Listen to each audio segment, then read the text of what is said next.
वो एक छोटी सी बस्ती में पहुंच गई। ये बस्ती सड़क से जरा हटकर वाक़ थी और चंद घरों पर मुश्तमिल थी। इन्होंने रुककर मशवरा किया और बस्ती में दाखिल हो गई। बस्ती के लोग मेहमान नवाज से एक आदमी उन्हें अपने घर ले गया। घर की खवातीन ने उनकी अच्छी खासी आओ भगत की और उनके लिए नाश्ता तैयार कर दिया। उनका ख्याल था कि नाश्ते के थोड़ी देर बाद अपनी मंजिल की तरफ रवाना हो जाएगी। वो भी कहवाई पी रही थी कि एक नौजवान लड़का अंदर दाखिल हुआ। वो मशकूक नजरों से उनकी तरफ देख रहा था, फिर अपनी माँ से सरगोशियां करने लगा। इसकी माँ के चेहरे पर भी परेशानी के तासरात उभर आए थे। चंद मिनट बाद एक और आदमी कमरे में दाखिल हुआ। उसके पीछे दो आदमी कमरे में दाखिल हुए थे और उन्हें देखकर समीना का दिल उछलकर हल्क में आ गया, क्योंकि वो पुलिस वाले थे। समीना ने शाहपरी की तरफ देखा, उसका चेहरा भी धुआं हो रहा था। पुलिस वाले दरवाजे में खड़े चल नूर की तरफ देखते रहे। एक पुलिस वाले ने शाहपरी से चंद सवालात किए और फिर उन दोनों को अपने साथ चलने का इशारा किया। शमीना को अपना सांस सीने में रुकता हुआ महसूस हुआ। ये अजनबी मुल्क में पुलिस के हाथ लगने का मतलब वो अच्छी तरह समझती थी। वो लड़खड़ाते कदमों से पुलिस वालों के साथ चलने लगी। बाहर एक खटारा सी जीप खड़ी थी। उन दोनों को जीप में बिठा दिया गया और जीप बस्ती से निकलकर सड़क पर उसी तरह दौड़ने लगी जिस तरह से वो आई थी। शमीना अच्छी तरह जानती थी कि किसी गैर मुल्क, खुसूसन अफगानिस्तान जैसे मुल्क में पुलिस के हाथों पकड़े जाने का मतलब क्या हो सकता है। अफगानिस्तान के बारे में जहाँ और भी बहुत सी खौफनाक बातें सुन रखी थी, वहाँ उसने ये भी सुना था कि दुनिया की बदतरीन जेलें अफगानिस्तान में है। कैदियों को जेलों में डालकर इस तरह भुला दिया जाता है जैसे इस दुनिया में उनका कोई वजूद ही ना रहा हो। और फिर गैर मुल्की कैदियों के साथ तो बहुत ही बुरा सलूक किया जाता है। कानून तो हर मुल्क में होता है, मगर अफगानिस्तान में इन दिनों कानून नाम का कोई वजूद नहीं था। वो खाना जबी का शिकार था। रूह के ऊपर जाने के बाद अफगान हुक्मरान इक्तदार के लिए जिस तरह आपस में लड़ रहे थे, उसकी दुनिया की तारीख में कोई मिसाल नहीं मिलती थी। रखाना सैकड़ों लोग मारे जा रहे थे, शहरों के शहर खंडर बन रहे थे। मगर इक्तदार की हवस ने हुक्मरानों को अंधा कर रखा था। कई धड़े बन गए थे। मुल्क में असले की कमी नहीं थी। रूसी फौजी अपने पीछे हर किस्म के असले के अंबार छोड़ गए थे, जिन्हें अफगान सियासी लीडर बड़ी आजादी से अपने ही लोगों पर इस्तेमाल कर रहे थे। इसी तरह अफगानिस्तान कई छोटे छोटे टुकड़ों में बट गया था। जिसकी लाठी उसकी बैंस वाला मामला था कि सियासी लीडर जिस इलाके पर काबिज होता, वहां उसी का कानून चलता। सरकारी कानून अमली तौर पर खत्म हो चुका था। समीना को यही खौफ था कि उनके साथ न जाने क्या सुलूक किया जाए। वो दोनों लड़कियां थी और वो जानती थी कि दुनिया के हर खित्ते में औरत के साथ क्या सुलूक किया जाता है। और जब औरत किसी मामले में मजबूर हो तो उसकी मजबूरी से फायदा भी उठाया जाता है। हिशतवा दोनों पुलिस के कब्जे में थी। वो एक आदमी को कत्ल करके भागी थी। यह कत्ल उन्होंने अपनी इज्जत बचाने के लिए किया था, लेकिन पकड़ी गई थी। और समीना जानती थी कि उसके लिए अपनी सफाई पेश करना बहुत मुश्किल हो जाएगा। शाहपरी अफगानी थी और इसी इलाके की रहने वाली थी। उसके बाप मुल्ला नसीरुद्दीन के कुछ ताल्लुकात भी होंगे। हो सकता है शाहपरी बच जाए, लेकिन खुद उसका बचना मुमकिन नजर नहीं आ रहा था। खरामाबाद और इससे पहले उन्होंने अपने आप को पाकिस्तानी अखबार नवीस बताया था। हो सकता है पहले मिलने वाले लोगों ने उनकी बात का यकीन कर लिया हो, लेकिन अब वो पुलिस के हत्थे लग गई थी। इसके पास ना पासपोर्ट था और ना किसी और किस्म के कागजात। पुलिस यह मालूम करने की कोशिश करेगी कि वो बहकीकत कौन है, और इसी दौरान जो उसका असर किया जाएगा उसका भी उसे कुछ अंदाजा था। शबीना उन्हीं ख्यालात में खोई हुई थी और जीप मुतवस्त रफ्तार से दौड़ रही थी। तकरीबन आधे घंटे बाद वो उसी बस्ती में पहुंच गए जहां उन्होंने पक्की सड़क का रास्ता इख्तियार किया था। जीप जैसे ही बस्ती में दाखिल हुई, इधर उधर खड़े हुए लोग उसके पीछे पीछे चलने लगे। जीप 2-3 गलियां घूमने के बाद एक मकान के सामने रुक गई। यह मकान दूसरे मकानों से कुछ मुख्तलिफ था।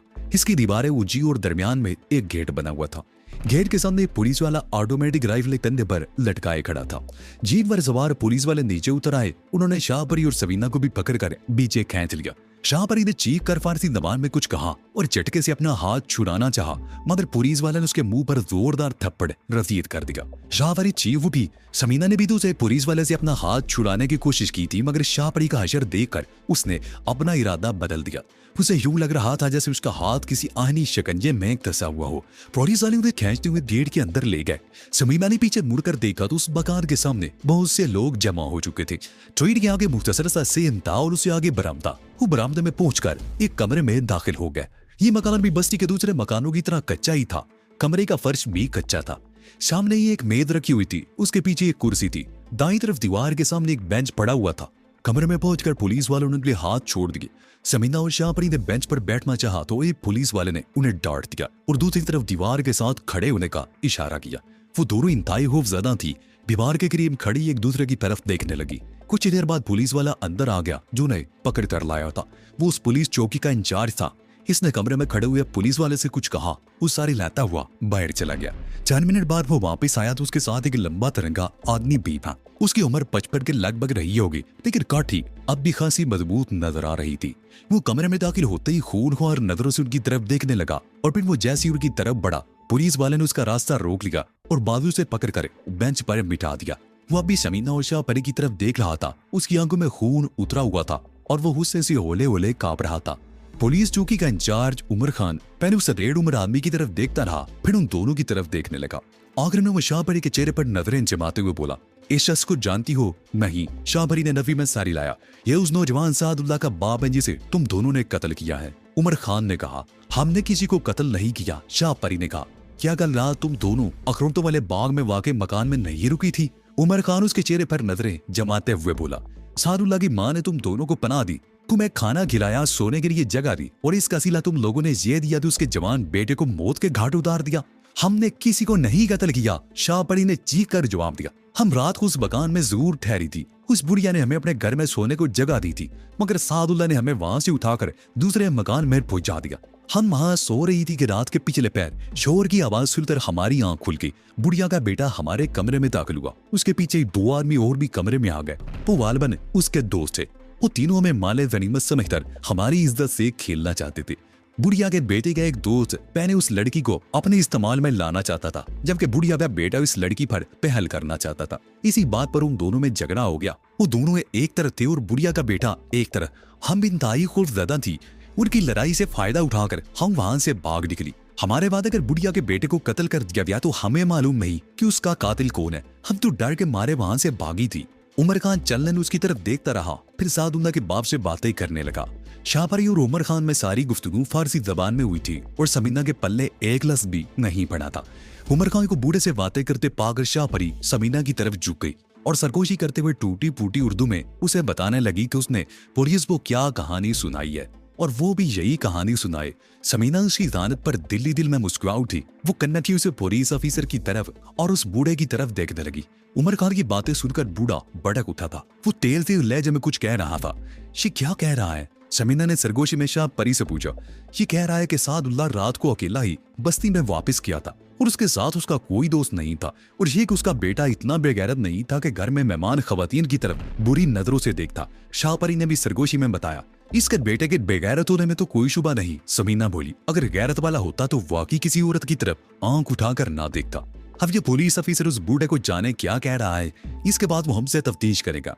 वो बूढ़े से कह रहा है कि अगर ये लड़कियां वाकई कातिल साबित हुई तो छोड़ेगा नहीं। शाहपरी ने सरगोशी की। चंद मिनट बाद वो बूढ़ा चला गया। पुलिस ऑफिसर उमर खान एक बार फिर समीना और शाहपरी की तरफ मुतवज्जो हो गया। वो शाहपरी के चेहरे पर नजरें जमाते हुए बोला, तुम कौन हो और इस बाल में कैसे पहुंची थी? मैं करमाबाद के मुल्ला नसीरुद्दीन की बेटी हूँ, शाहपरी ने जवाब दिया। मुल्ला नसीरुद्दीन का नाम सुनकर उमर खान चौंक गया। मुल्ला नसीरुद्दीन की बेटी? उसने अजीब सी नजरों से उसकी तरफ देखा। तुम करमाबाद से इस बाग में कैसे पहुंची और ये लड़की कौन है? वो रात पहले हमारे गांव पर मुजाहिदीन के किसी गिरोह ने हमला कर दिया था। गांव के बहुत से लोग अपनी जानें बचाने के लिए भाग खड़े हुए। हम लोग भी जानें बचाने के लिए भागे थे, लेकिन मैं रात की तारीकी में रास्ता भटक गई। कल ये भी मुझे पहाड़ों में मिल गई। ये भी रात की तारीकी में रास्ता भटक कर पहाड़ों की तरफ निकल गई थी। ये कौन है? उमर खान समीना की तरफ देखने लगा। ये पाकिस्तानी है, अखबार नवीस, शाहपरी ने बताया। इसके साथ 2 और आदमी भी हैं। 2 दिन पहले ये हमारे यहाँ मेहमान बनकर आए थे। जब गांव पर हमला हुआ तो ये भी हमारे घर में मौजूद थे और हमारे साथ ही वहां से भागे थे। रात की तारीकी में ये भी मेरी तरह रास्ता भटक गई थी। इत्तेफाक से ये मुझे पहाड़ों में मिल गई और हम रास्ता ढूंढते हुए इस बाग में पहुंच गए जहां उस औरत ने हमें पनाह दी, लेकिन उसके बेटे की नीयत खराब हो गई और अपने दोस्तों के हाथों मारा गया। यह तो बाद में पता चलेगा कि वो किसके हाथों मारा गया था। उमर खान ने कहा, मुल्ला नसीरुद्दीन कहाँ है? हम करमाबाद से भाग कर बराकी जा रहे थे, शाहपरी ने बताया। हमारी गुमशुदगी पर वो लोग यकीनन परेशान होंगे और हो सकता है हमें तलाश कर रहे हों। ठीक है, मैं तुम लोगों से तो बाद में बात करूंगा, उमर खान ने कहा और पुलिस वालों को इशारा किया। पुलिस वाले ने कलाइयों से पकड़कर दफ्तर से बाहर ले आए। दफ्तर की पिछली तरफ एक छोटी सी जेल बनी हुई थी। 4 कमरे थे, जिन पर सलाखों वाले दरवाजे लगे हुए थे। एक कोठरी में 2 कैदी थे। वो दोनों दरवाजे की सलाखों से लगे बैठे थे। वो दोनों अदेल उम्र थे, बेतहाशा बड़ी हुई दाढ़ियां, बिखरे हुए बाल और बैले लिबास। उनके चेहरों पर भी मैल जमी हुई थी। लगता था जैसे उन्होंने महीनों से मुंह ना धोया हो। उन दोनों को देखकर उनमें से एक कह के नगाने लगा जैसे पागलपन का दौरा पड़ गया हो। समीना को उनके साथ वाली कोठरी में धकेल कर दरवाजा बंद कर दिया। ये जानकर समीना की रूह फना हो गई कि इस कोठरी में उसे अकेली बंद किया जा रहा है, जबकि शाहपरी को उसके साथ वाली कोठरी में बंद किया गया था। गालबिल शाहपरी ने भी उन्हें अलग अलग बंद किए जाने पर एहतजाज किया था, लेकिन पुलिस वालों ने उसे डांट कर खामोश कर दिया था। पुलिस वाले जा चुके थे। शाहपरी को कोठरी से कुछ देर तक फारसी में चीखने की आवाजें सुनाई देती रही, फिर वो भी खामोश होगी। समीना खूब से ओले ओले कांप रही थी। अपनी कैफियत पर काबू पाने की कोशिश करते हुए वो कोठरी का जायजा लेने लगी। यह कोठरी तकरीबन 8 फुट लंबी और 6 फुट चौड़ी थी। एक कोने में गलाजत भरी हुई थी, जिस उठने वाले ताफून से दिमाग फटा जा रहा था। पीछे दीवार में एक रोशनदान था। यूं तो वो रोशनदान खासा कुशादा था, लेकिन उसमें लोहे की सलाखें लगी हुई थी। समीना दरवाजे की सलाखें पकड़कर खड़ी हो गई और शाहपरी वाली कोठरी की तरफ गर्दन घुमाकर बोली, शाहपरी, मेरी आवाज सुन रही हो? हाँ हाँ सुन रही हूँ। शाहपरी की आवाज सुनाई दी। वो भी गालबन दरवाजे की करीब ही खड़ी थी। खुदा गारत करे इन लोगों को, काश बाबा को पता चल जाए तो वो हमें छुड़ा कर ले जाए। खुदा करे तुम्हारे बाबा को पता चल जाए, समीना ने कहा। हजरू ने पता ना चला तो शायद हम इसी जेल में पड़े पड़े सड़ जाएंगी और किसी को खबर तक ना होगी। सुना है अफगानिस्तान की जेलें बहुत बुरी होती हैं, यहाँ कैदियों को जेल में डालने के बाद भूल जाते हैं। ऐसा मत बोलो, बाबा को पता जरूर चलेगा, शाहपरी ने जवाब दिया। समीना कुछ कहना ही चाहती थी, मगर सार वाले कोठरी के एक कैदी ने ऊंची आवाज में दरी जबान में गीत गाना शुरू कर दिया। वो क्या गा रहा था ये तो समीना थी समझ में नहीं आ सका, लेकिन उसकी आवाज बड़ी पुरसोल थी और समीना उस आवाज के सोल से मुतासर हुए बगैर ना रह सकी। दफातन वो बातें गाते रुक गया और उसके रोने की आवाज सुनाई थी। समीना को यह अंदाजा लगाने में दुश्वारी पेश नहीं आई कि वो वही कैदी था जो उन्हें इस तरफ आते देखकर हंसा था। ये आदमी क्या गा रहा था शाहपरी? समीना ने चीख कर पूछा। ये जुदाई का गीत है समीना, शाहपरी ने जवाब दिया। इसका मतलब है कि वो सदियों से अपने महबूब से बिछड़ा हुआ है और सियाद ने उसके पैरों में बेड़ियां डाल रखी हैं। बड़ा दुखी लगता है, इससे पूछो ये कब से यहाँ कैद है, समीना ने कहा। शाहपरी ने दरी जबान में चीख कर कैदी से पूछा। कैदी ने भी चीख कर ही जवाब दिया। फिर शाहपरी समीना को मुखातिब करके बोली, ये कह रहा है कि 6 महीने पहले चोरी के शुबे में पकड़ा गया था। उस वक्त से इस कोठरी में कैद है। हफ्ते में सिर्फ 1-2 मरतबा गिर के इसे कोठरी से निकाला जाता है। ओह, समीना कांप उठी। चोरी के इल्जाम में पकड़ा जाने वाला कैदी 6 महीनों से यहाँ बंद था और इन्हें तो कत्ल के इल्जाम में पकड़ा गया था। पता नहीं इनका क्या असर होगा। वो दोनों कभी बातें करने लगती और कभी खामोश हो जाती।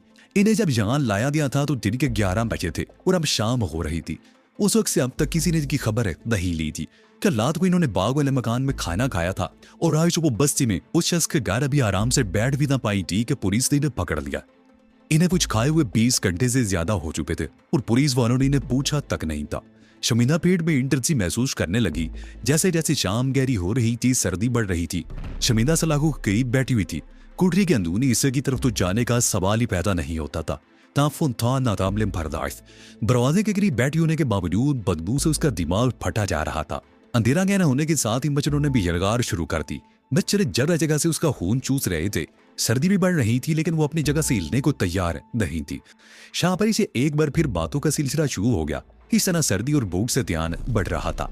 अंधेरे में एक आदमी को कोठरियों की तरफ आते देखकर समीना को यह उम्मीद बंधी कि शायद वो खाना लेकर आया है। उस आदमी के हाथ में लालटेन थी। कोठरियों के करीब पहुंचकर उसने लालटेन जमीन पर रख दी और उसका दूसरा हाथ खाली देखकर समीना को बड़ी मायूसी हुई। वो पुलिस वाला था। उसने जेब से चाबियों का गुच्छा निकाला और एक चाबी मुंतखब करके शाहपरी की कोठरी का दरवाजा खोलने लगा। वो फारसी में कोई बात भी कह रहा था। दरवाजा खुलते ही शाहपरी कोठरी से बाहर आ गई। उसने समीना को बताया कि उसका बाबा पहुंच गया है और अब वो आजाद हो जाएगी। लेकिन पुलिस वाला जब शाहपरी को लेकर चला गया तो समीना के पूरे जिस्म में सनसनी की एक लहर दौड़ गई। वो ये सोचकर ही कांप उठी थी कि अगर उसे रिहाई ना मिली तो क्या होगा। लेकिन एक उम्मीद अब भी कायम थी कि मुल्ला रसीरुद्दीन के साथ गुल रहमान और दूसरे भी होंगे जो इसे भी रिहाई दिलवा देंगे। वक्त गुजरता रहा। समीना इंतजार करती रही, लेकिन इसे कोठरी से निकालने के लिए कोई नहीं आया। पहले तो थोड़ी बहुत आवाजें सुनाई देती रही, फिर सन्नाटा छा गया। साथ वाली कोठरी के कैदी भी शायद सो गए। उनकी आवाज भी सुनाई नहीं दे रही थी। आज उन्हें भी खाना दही दिया गया था और उन्होंने कोई एतराज भी नहीं किया था। शायद वो इस किस्म की सूरत-ए-हाल के आदी हो चुके थे। सर्दी और भूख से समीना की हालत गैर हो रही थी। मच्छर अलग खून चूस रहे थे, लेकिन वो ये सब कुछ बर्दाश्त करने पर मजबूर थी। शाहपरी को कोठरी से गए हुए तकरीबन 2 घंटे हो चुके थे। उसे यकीन सा हो गया कि वो इस जेल से कभी रिहाई नहीं पा सकेगी। ये पुलिस वाले देखने में वैसी लगते थे। वो उनके रहमो करम पर थी और वो इसके साथ जो कुछ करेंगे वो सोच कर ही ये कांप उठी थी। वो सर झुकाए बैठी थी कि सन्नाटे में कन्नू की आवाज सुनकर कांप उठी। इसने सर उठाकर देखा। एक पुलिस वाला लालटेन हाथ में लिए इसी तरफ आ रहा था। करीब पहुंचकर उसने लालटेन नीचे रख दी और दरवाजे का ताला खोलने लगा। उसने फारसी जबान में कुछ कहा भी था, लेकिन समीना की समझ में ना आ सका। पुलिस वाले ने दरवाजा खुलकर इशारा किया। ये इशारा बहरहाल उसकी समझ में आ गया और वो कोठरी से बाहर आ गई। आवाजें सुनकर साथ वाली कोठरी के दोनों कैदी भी जाग गए। एक कैदी ने कुछ कहा और फिर जोर जोर से कह के लगाने लगा। उसके कहकों ने समीना की जिस्म में सनसनी की एक और लहर दौड़ा दी। पुलिस वाला उसे दफ्तर में ले आया जहां चौकी का इंचार्ज उमर खान बैठा कहवा पी रहा था। उमर खान चंदन उसकी तरफ देखता रहा, फिर बेंच की तरफ इशारा करते हुए बोला। उसने ये मुख्तसर सा जुमला अंग्रेजी में कहा था, बैठ जाओ, शाहपरी कहाँ है? शबीना ने भी अंग्रेजी ही में पूछा। उसने बैठने की बजाय खड़े रहने को तरजीह दी थी। शाहपरी? उमर खान ने रुककर जवाब दिया, वो अपने बाप के साथ तो जा चुकी है। मुल्ला नजीरुद्दीन इलाके का मुअज्जज आदमी है, वो अपनी जमानत पर अपनी बेटी को ले गया है। अगर वो तुम्हें जानता होता तो शायद तुम्हारी जमानत भी दे देता। शमीना का दिमाग भग से उठ गया। उसके साथ बुल्ले मार और मलिक फिरोज खान भी होंगे। वो तो मुझे जानते हैं, वो मेरी जमानत दे सकते थे। वो बोली। मुल्ला नजीरुद्दीन के साथ सिर्फ उसका बेटा था। उमर खान ने कहवे की चुस्की लेते हुए जवाब दिया, बुल्ले मार या मलिक फिरोज को हम नहीं जानते। अगर जानते भी होते तो शायद तुम्हें ना छोड़ते। तुमसे अभी तफ्तीश करनी है। कत्ल मेरे या शाहपरी ने नहीं किया था, समीना बोली। शाहपरी का यह बयान दुरुस्त है कि मकतूल का अपने दोस्तों से झगड़ा हो गया था और उनके हाथों मारा गया। हम दोनों भी कसूर हैं। हमने शाहपरी के बयान पर यकीन कर लिया है और इसीलिए उसे छोड़ भी दिया है। उमर खान ने कहा। और मुझे? समीना ने कहा। मुझे क्यों कैद में रखा गया है? तुमसे एक दूसरे मामले में तफ्तीश करनी है। उमर खान बोला। तुम कहती हो कि तुम पाकिस्तानी अखबार नवीस हो, लेकिन तुम्हारे पास ना तो पासपोर्ट है और ना ही दूसरे कागजात, और तुम्हारे जिस्म पर यह रूसी फौज की वर्दी। इसने मुझे बहुत कुछ सोचने पर मजबूर कर दिया है। रूसी फौज यहाँ से जा चुकी है, लेकिन मैं जानता हूँ कि इनके एजेंट अब भी यहाँ मौजूद है, कुल गैर मुल्की के रूप में, और कोई हमारे ही आदमी के लिए जासूसी कर रहे हैं। तुमसे ये मालूम करना है कि अफगानिस्तान में कब से हो और क्या क्या इतलात अपने आकाओं को बेच चुकी हो। समीना कांप उठी। उसे अपने सीने में सांस रुकता हुआ महसूस हुआ। एक नया शोशा उठ खड़ा हुआ था। इसके जिस्म पर रूसी फौजी वर्दी इसके लिए फांसी का फंदा भी बन सकती थी। इसने अपने आप को पाकिस्तानी अखबार नवीस बताया था। अगर ये लोग उसके बारे में तहकीकात करेंगे तो ये पोल खुल भी जाएगा कि इसका पाकिस्तानी प्रेस से कोई ताल्लुक नहीं है और वो अपने साथियों के हमरा गैर कानूनी तौर पर अफगानिस्तान में दाखिल हुई थी और फिर जासूसी के इल्जाम से इसे कोई भी बचा नहीं सकता था। वो लोग इससे मालूम करना चाहेंगे कि वो कब से यहाँ है और क्या क्या इतलात अपने आताओं को भिजवा चुकी है। यह मालूम करने के लिए वो लोग क्या तरीके इख्तियार करेंगे, इसका भी इसे अंदाजा था। मैं एक जासूस नहीं हूँ, बिलागर समीना ने जवाब दिया। पाकिस्तानी अखबार नवीस हूँ। चांद रोज पहले तुम्हारे मुल्क के चंद लुटेरों ने हमें लूट लिया था। वो मेरा बैग छीन कर ले गए। उसमें पासपोर्ट भी था और दूसरे कागजात भी। अगर बाज लेक लोग हमें ना भी जाते तो हम पहाड़ों में भटक कर खत्म हो जाते। और यह रूसी वर्दी? उमर खान से घूरा। अफगानिस्तान में ना रूसी असले की कमी है ना वर्दियों की, समीना ने जवाब दिया। मेरे कपड़े फट गए थे। यह रूसी फौजी वर्दी मैंने एक बस्ती में एक अफगान बाशिंदे से खरीदी थी। यहाँ बहुत से अफगान बाशिंदे रूसी फौजी वर्दियां पहने फिर रहे हैं। क्या वो सब रूस के एजेंट हैं? मैं दूसरों की नहीं, तुम्हारी बात कर रहा हूँ। उमर खान के लहजे में नागवारी थी। अगर तुम रूस की नहीं तो पाकिस्तान की एजेंट जरूर हो, क्योंकि पाकिस्तान अपनी पसंद की पार्टी को बरसरे इक़्तिदार लाने के लिए अफगानिस्तान में खाना जनी करा रहा है। पाकिस्तान पर यह इल्जाम गलत है, शमीमा ने जवाब दिया। पाकिस्तान एक अमन पसंद मुल्क है। वो ना तो अपने अंदरूनी मामलात में किसी को मुदाखलत करने की इजाजत देता है और ना ही किसी दूसरे मुल्क में खुद मुदाखलत करता है। इक़्तिदार की रस्साकशी अफगानिस्तान का अंदरूनी मामला है। अगर मुख्तलिफ पार्टियां इक़्तिदार हासिल करने के लिए अवाम को एक दूसरे से लड़ा रही हैं तो इसमें पाकिस्तान या किसी और मुल्क का कोई कसूर नहीं। मैंने सियासत पर लेक्चर सुनने के लिए तो मैं यहाँ नहीं बुलवाया, उमर खान ने कहा। मैं ये जानना चाहता हूँ कि तुम्हारे पास ये रूसी फौजी वर्दी कहाँ से आई और तुम किसके लिए काम कर रही हो, पाकिस्तान के लिए या रूस के लिए? मैं किसी के लिए काम नहीं कर रही। मैं अखबार नवीस हूँ। तुम चाहो तो अपनी मुतलका वजारत से मेरे बारे में तस्दीक कर सकते हो, समीना ने कहा। तस्दीक भी कर ली जाएगी लेकिन उसमें वक्त लगेगा, उमर खान ने जवाब दिया। तुम जानते हो इस छोटे से गाँव में बिजली और टेलीफोन नहीं है। काबिल यहाँ से बहुत दूर है। तस्दीक करने के लिए किसी आदमी को काबिल भेजना पड़ेगा और हमारे पास इतने फंड नहीं। हम एक आदमी के काबिल आने जाने का खर्च बर्दाश्त नहीं कर सकते और फिर मुझे इतनी लंबी चौड़ी तस्दीक की जरूरत भी नहीं। बखूबी तुमसे मालूम कर लूंगा कि तुम्हारी हकीकत क्या है। ये जुल्म है, सरासर ना इंसाफी है, समीना ने एहतजाज किया। मुझे सुबह से यहाँ भूखा प्यासा रखा गया है, गैर मुल्की के साथ ये सलूक। ओह, उमर खान ने उसकी बात काट दी। क्या तुम्हें खाना नहीं दिया गया? सुबह कोठरी में बंद करने के बाद अब तक किसी ने पूछा तक नहीं, समीना ने कहा। मुझे अफसोस है, उमर खान बोला। बहरहाल इस वक्त तो तुम्हारे खाने का बंदोबस्त नहीं हो सकता। ये छोटी सी बस्ती है, यहाँ के लोग जल्द सो जाने की आदी हैं। इस वक्त तो पूरी बस्ती पर सन्नाटा तारी है, सब लोग सो चुके हैं। पूरी सुबह तक भूख बर्दाश्त करनी पड़ेगी। मुझे जिस कोठरी में रखा गया है वो भी इंतहाई गलीज है, गलारत के ढेर लगे हुए, बदबू से दिमाग फटा जा रहा है।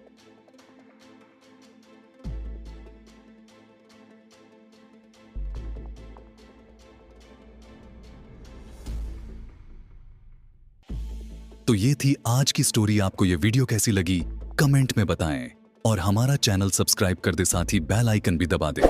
अगला एपिसोड जल्द आएगा।